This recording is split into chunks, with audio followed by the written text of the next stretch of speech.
Dealing in drugs is often the province of the double cross, the sting and the double deal. And so it was that two drugs barons decided to eliminate three dealers with chilling efficiency at Rettendon near Chelmsford. Superintendent Ivan Dibley was enjoying breakfast at his Chelmsford home when his telephone rang that snowy morning. He was being offered the chance to take over what would be his last and possible most complex case. The triple gangland killing of Patrick Tate, Tony Tucker and Craig Rolfe. But December the 7th, 1995 was Mr. Dibley's day off, and he had promised his daughter he would sort out an electric problem. He'd headed more than 25 murder cases in the previous 5 years and was due to retire following 32 years in the force. Only 2 remained unsolved, but 1995 had proved to be a good year, and he'd cleared up 10 murders in as many months. Relaxing on a leather sofa at his home just weeks ago, Mr. Dibley explained, "I knew these bodies weren't going anywhere. No murder scene is a pretty sight.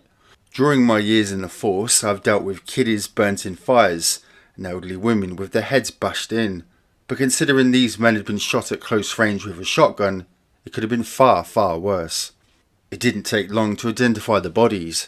The Range Rover was registered to Rolfe, and detectives had in fact questioned him the day before. Steele was in the frame from day one. A friend of Rolfe's revealed the dead men met him that evening, but police could not prove his finger was on the trigger. With virtually no forensic evidence, the team had to find some other way to catch him. Dibley said, "There wasn't even much on house-to-house inquiries. That took less than a day." As he wondered where to turn next, Dibley developed a theory about the murders. "I suspected Tate was the catalyst, and I proved to be nearly 100% right. I think after being incarcerated for quite a long time, he suddenly came out into the big wide world. Tucker took him under his wing, and soon he was dealing with large amounts of money. I think it began to go wrong because not only was Tate by nature a violent man, but towards the time of his death, he was becoming increasingly unstable due to drugs. But there was still a long time to go before Steele and Womes would be arrested, and by then, another officer, Superintendent Brian Story, would have taken over the case. Although we hadn't indicated who it was, you can't put all your eggs into one basket. Some policemen may think they are God, but I don't. I knew the people who were close to these characters would have a good idea what was going on, but no one talked. And that's why a strategy had to be adopted. That included a sting operation using 2 officers posing as IRA members, Billy and John. The pair made a series of phone calls to Steele and Tate's ex-girlfriend Sarah Saunders, claiming they had lent Tate money for a drug deal with Steele and now they wanted it back. They also threatened Steele, perhaps hoping to goad him into admitting the murders.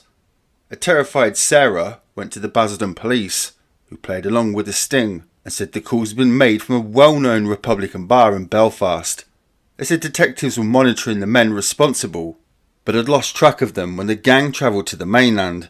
The idea appears to have been that Sarah, fighting for her and her young son's safety, would spill the beans on Tate, Tucker and Rolfe. Dibley, justifying the undercover operation, said, "We wanted to flush Steele out. We also wanted to provide evidence which we could put before a court." Dibley admitted Billy and John was an unusual tactic. There was a risk we wouldn't be able to use them in court, but when you have no evidence, you have no choice.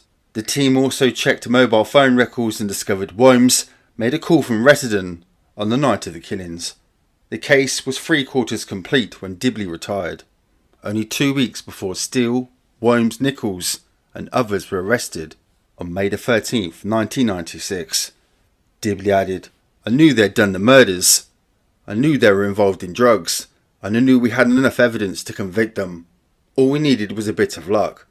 Everything had been put in place, and given a fair wind, it would have been the result it deserved." But he admitted it was quite galling having to leave before the investigation was finished. However, it doesn't matter when you retire from the police.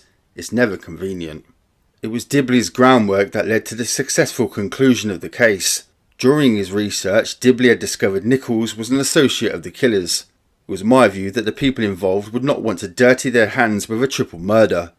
They were the weak link, and it was Nichols who evidently provided the vital evidence to nail Steele and Womes. The mother of murder victim Pat Tate claims her family can finally find peace now her son's killers are behind bars. Marie Tate of Southend, heaved a huge sigh of relief when she heard the news, adding, "It's a good verdict. I called my children and they were all really pleased. It feels like we've waited so long."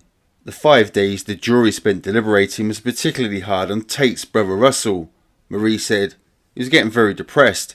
He went down the pub when the verdict came in. I phoned him and he just said, 'Nice one, Mum, nice one.' When the case started, we thought they would be found guilty. Then other witnesses popped up and it all got muddled. I couldn't understand where they were all coming from. Mrs. Tate was worried by the evidence of serving prisoner Billy Jasper, who claimed he had driven the getaway car used in the killings, but said Worms and Steele were not responsible. She added, 'We all got a bit despondent, but at last the jury see through the lies. It had been very unnerving for all the family. I said to my daughter, it may sound evil, but I'm just so glad about the outcome. If they got off, none of my family would have been at ease.' She continued, 'Even animals don't deserve to die like my son did.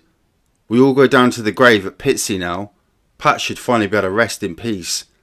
The thing is, you don't expect friends to kill friends.' Mrs. Tate admitted Pat had a serious drug problem, which he picked up in jail. He was 29 when it started, and it was his last prison sentence. 10 years for robbing the Basildon Happy Eater. That destroyed him," she said. "He was taking everything at the end. He started using a new steroid, and that just made him flip. He became very quick-tempered if anything went wrong, like if his meal wasn't on the table or someone had parked at his place. He just got worse and worse. But there's not a lot you can do."